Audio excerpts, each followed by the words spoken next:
This is Subramania Ayyappa Temple in Balmoral, Canada. I'm going to meet Swami Vasistananda, the head priest. He's going to explain about this temple's history, architecture, and the idols worshipped here. He's from Kerala in South India. Born in a Nambudiri family, he studied Vedanta in Chinmaya Mission under Swami Chinmayananda. In 1990, he came to Canada with Swami Vishnudevananda, and ever since serving as a priest in the ashram temples in Canada and in the US.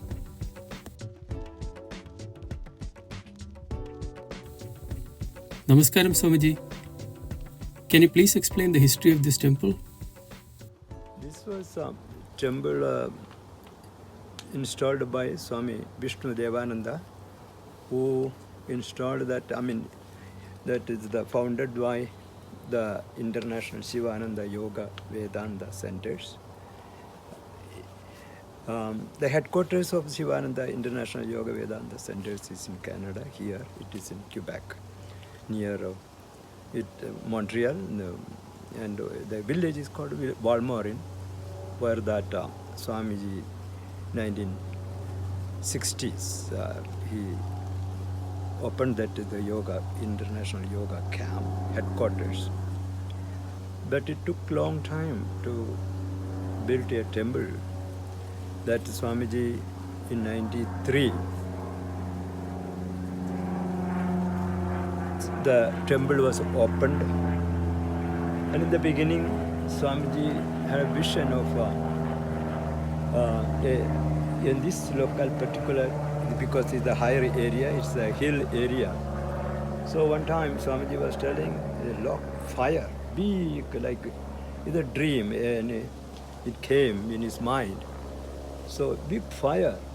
So Swamiji didn't care about that. He continued his work.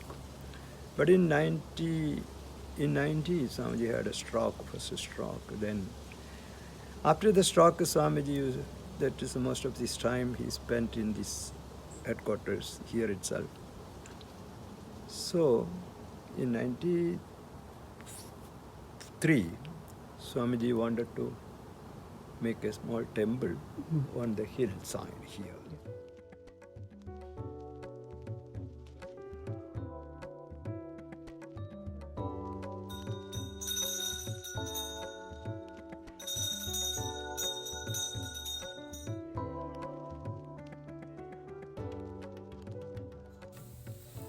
Swamiji, there are different idols worshipped here.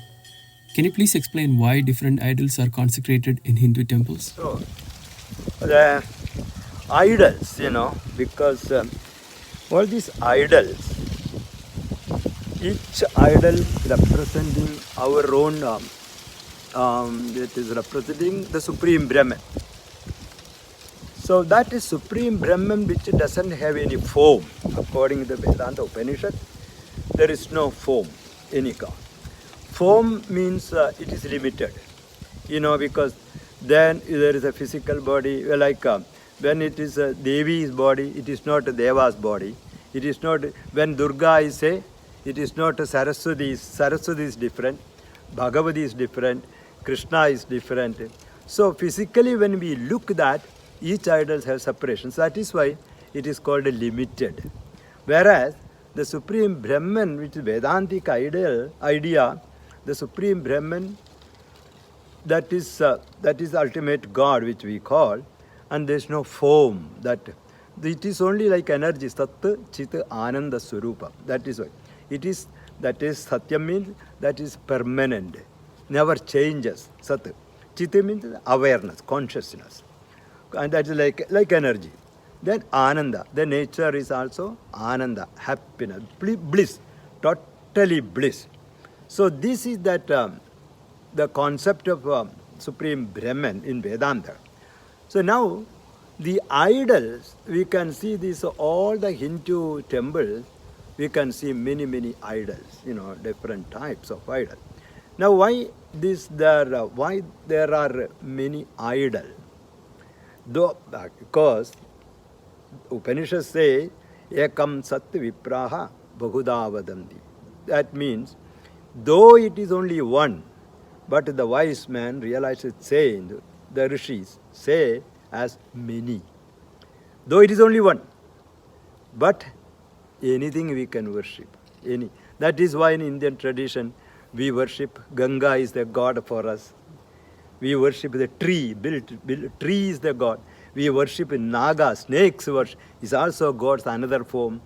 In the mountain, we have the Mount Kailas, Himalaya, is all divine. We give the attribute to divinity, all the things. So, in this way, when you look, everything is a divine spark. So that is there. So that is why. Now, the idol, because each idol, Supreme Brahman, as I told you, no form, particular form, not there. But for ordinary, like we, in the beginning, we are not able to meditate to the Supreme Brahman in the formless one. So we cannot comprehend that one. So the rishis, they in their meditation, Supreme Brahman, they meditated upon the Supreme Brahman, and they found that Supreme Brahman we can worship in the form of Krishna, in the form of Shiva. Mean that Brahman, it is Vedantic Nirgunam. No quality, nothing is there. Nirgunam. So, Nirguna Brahma, which doesn't have any guna, mean no any quality, nothing is there. And that Nirguna Brahma, we can bring it in the form of Sagunam. Sagunam means with the form, with the color. So Krishna is the blue, Rama is blue, and then Kali is black. Like that, different colors, and the face is there, and beautiful face of Durga, Devi, Lakshmi, Saraswati. And all these forms are different forms. And these forms are discovered by particular rishis in their meditation. In their meditation, that Supreme Brahman or Maya. Maya, like the Brahman created through the power of Maya, illusionary. That Maya is in the form of female goddess we worship. So, female, whatever the female, like Durga, Saraswati, Lakshmi, Katyayani, Bhudevi, Sridevi, all these forms are Mayas, different forms. So only one Maya, one Supreme Brahman. So that Brahman is in the form of Krishna, Rama, Subramanya, Ganesha, so each god, there are mantras.